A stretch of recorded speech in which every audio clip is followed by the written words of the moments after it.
আমরা ইতিহাস বলতে কি বুঝি? শুধু কি সাল তারিখ আর কিছু ঘটে যাওয়া ঘটনার একটা লিস্ট? নাকি এর সবচেয়ে রোমাঞ্চকর অধ্যায়গুলো আসলে সেই সব গল্প যেগুলোর শেষটা এখনও আমাদের কাছে একেবারে অজানা? চলুন, আজ আমরা ঠিক এমনই কিছু রহস্যের গভীরে ডুব দেব, যা আমাদের জানা ইতিহাসকে নতুন করে ভাবতে শেখাবে। একবার ভেবে দেখুন তো, যদি ইতিহাসের সবচেয়ে গুরুত্বপূর্ণ গল্পগুলোর শেষ পাতাটাই ছেঁড়া থাকে। এই যে খালি জায়গাগুলো, এগুলো কিন্তু শুধু একটা শূন্যস্থান নয়। এগুলো আমাদের কল্পনার জন্য একটা বিশাল খেলার মাঠ, আর চোখে আঙুল দিয়ে দেখিয়ে দেয় যে আমরা আসলে কতটা কম জানি। আচ্ছা, চলুন তাহলে আমাদের প্রথম রহস্যের ফাইলটা খোলা যাক।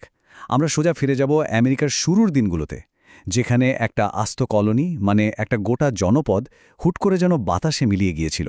হ্যাঁ, গল্পটা রোয়ানকের সেই বিখ্যাত হারানো কলোনির। ঘটনার শুরুটা হয়েছিল ১৫৮৭ সালে।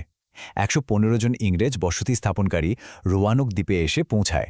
তাদের গভর্নর জন হোয়াইট কিছু জিনিসপত্র আনতে ইংল্যান্ডে ফিরে যান, কিন্তু তখন যুদ্ধ আর মারাত্মক ঝড়ের কারণে তার ফিরতে ফিরতে তিনটে বছর কেটে যায়।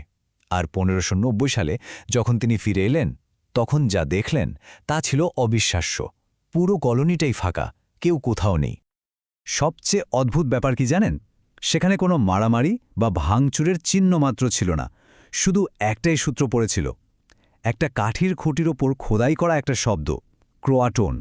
এখন এটা ছিল পাশের একটা দ্বীপের নাম, আর সেখানকার এক নেটিভ আমেরিকান উপজাতিরও নাম।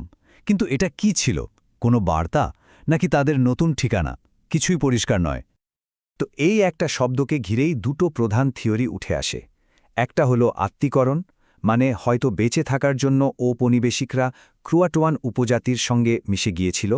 আর দ্বিতীয়টা হলো বিনাশ, হয়তো কোনো রোগ, দুর্ভিক্ষ বা অন্য কোনো গোষ্ঠীর আক্রমণে তারা সবাই নিশ্চিহ্ন হয়ে গিয়েছিল।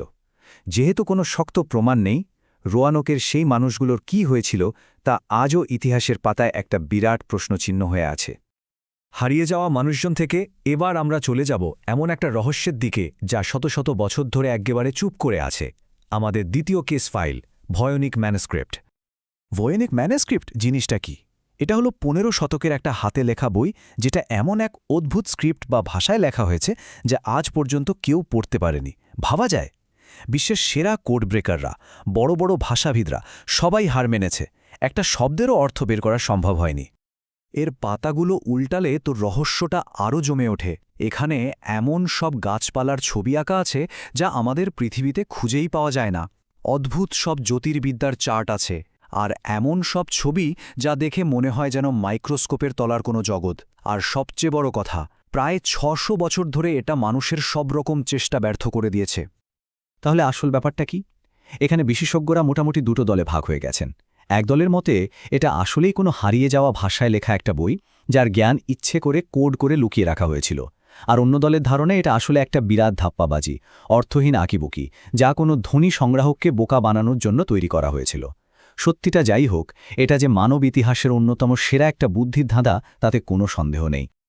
আমাদের শেষ কেসটা কিন্তু একেবারে আধুনিক সময়ের, বিংশ শতাব্দীর সবচেয়ে বিখ্যাত অন্তর্ধান রহস্যগুলোর একটা, আর এটা হলো দুঃসাহসী পাইলট অ্যামেলিয়া ইয়ারহার্টের শেষ উড়ানের গল্প। সালটা ছিল ১৯৩৭, ২রা জুলাই। বিশ্বভ্রমণের এক দুঃসাহসিক প্রচেষ্টার সময় অ্যামেলিয়া ইয়ারহার্ট আর তার নেভিগেটর ফ্রেড নুনান প্রশান্ত মহাসাগরের ওপর দিয়ে উড়তে উড়তে হঠাৎ অদৃশ্য হয়ে যান। এরপর মার্কিন ইতিহাসের সবচেয়ে বড় আর ব্যয়বহুল অনুসন্ধান চালানো হয়, কিন্তু কিচ্ছু পাওয়া যায়নি, কোনো চিহ্নই না। প্রায় ২ বছর পর তাদের আইনত মৃত ঘোষণা করা হয়। এই অন্তর্ধানের আসল চ্যালেঞ্জটা ছিল এর বিশাল এলাকা। প্রশান্ত মহাসাগরের প্রায় ২.৫ লক্ষ বর্গমাইল এলাকার মধ্যে কোথাও তারা হারিয়ে গিয়েছিলেন। ভাবুন একবার, কোনো ভাঙা টুকরো, তেলের দাগ, কিচ্ছু না। মনে হচ্ছিল যেন বিশাল আকাশটায় তাদের গিলে খেয়েছে। এখানেও কিন্তু দুটো মেইন থিওরি আছে।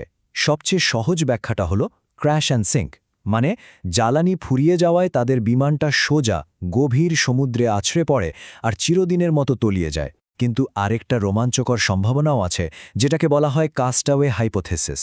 এই তত্ত্ব বলে যে তারা হয়তো কোনোভাবে একটা নির্জন দ্বীপে, যেমন ধরুন গার্ডনার আইল্যান্ডে, প্লেনটা নামাতে পেরেছিলেন এবং তারপর কিছুদিন সেখানে আটকা পড়ে বেঁচেছিলেন।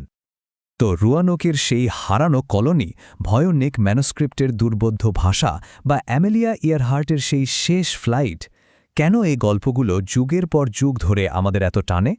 কারণ এগুলো শুধু অমীমাংসিত ঘটনাই নয়, এগুলো আমাদের মনের এমন কোনো একটা জায়গায় গিয়ে নাড়া দেয় যা আমরা হয়তো নিজেরাও জানি না। কারণটা হলো এই অমীমাংসিত রহস্যগুলো আমাদের জানা জগতের সীমানাকে চ্যালেঞ্জ করে। এগুলো আমাদের কল্পনাকে উস্কে দেয়, ভাবতে বাধ্য করে যে আচ্ছা কি হতে পারত।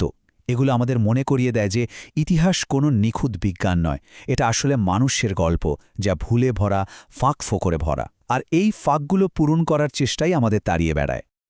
এই আকর্ষণটা যে কতটা শক্তিশালী তার একটা জ্বলজ্জন্ত প্রমাণ হলো এটা। আজও প্রায় 1 শতাব্দী পরেও অ্যামেলিয়া ইয়ারহার্টের বিমান খোঁজার জন্য 5টিরও বেশি ব্যক্তিগত অভিযান চলছে। মানুষ এখনও উত্তর খুঁজে চলেছে। এটাই হলো অমীমাংসিত রহস্যের আসল ক্ষমতা। তাহলে শেষ পর্যন্ত প্রশ্নটা এটাই দাঁড়ায়, যদি ইতিহাস একটা গল্পের বই হয় আর তার শেষ পাতাটা যদি পাওয়া না যায়, তাহলে কি হয়? হয়তো গল্পটা সেখানেই থেমে যায় না, বরং এটা আমাদের প্রত্যেকের মনে আর কল্পনায় নতুন করে লেখা হতে থাকে, চিরকাল অমীমাংসিত আর তাই অপুরন্ত সম্ভাবনাময়।